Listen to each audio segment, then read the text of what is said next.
రాముడు వనవాసంలో నేలపైన పడుకునేవాడు అని తెలిసి భరతుడు 2 అడుగుల లోతు గొయ్యి తవ్వి అందులో పడుకునేవాడు అని మీకు తెలుసా? ఇలా ఎందుకు చేశాడంటే భరతుడు అయోధ్య సింహాసనం పైన కూర్చోడానికి ఇష్టపడలేదు. ఎందుకంటే దానిపైన కూర్చునే అర్హత ఒక రాముడికే ఉందని నమ్మాడు. అయోధ్యకు రాజు అయ్యే ఆశ తనకి లేదని కైకేయి కూడా చెప్పాడు. రాముడిని వెతుక్కుంటూ అరణ్యంలోకి వెళ్ళాడు. రాముడిని కలిసి తన తల్లి చేసిన కుట్రలో నాకు ఎటువంటి సంబంధం లేదని చెప్తాడు. అయోధ్యకు తిరిగి వచ్చేయమని రాముడిని వేడుకుంటాడు. తండ్రికి ఇచ్చిన మాట ప్రకారం 14 ఏళ్ల వనవాసం చేసిన తర్వాతే అయోధ్యలో అడుగు పెడతాడని రాముడు చెబుతాడు.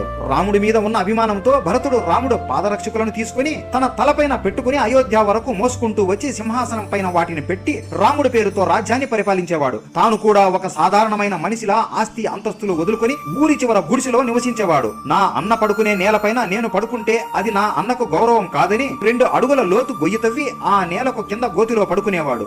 రాముడు వనవాసంలో ఉన్నంతసేపు భరతుడు తన సుఖాలను ఇలా త్యాగం చేశాడు. ఇది ఎంత గొప్ప సంబంధమో కదా. అందరూ చెప్పండి, జై శ్రీరామ్.